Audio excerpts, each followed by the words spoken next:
Hello and welcome back to V2 Cloud Tutorials. In this tutorial, you'll learn how to add a new administrator to your V2 Cloud account.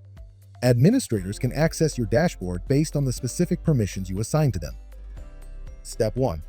Log into your V2 Cloud account and navigate to the Administrators tab in the sidebar.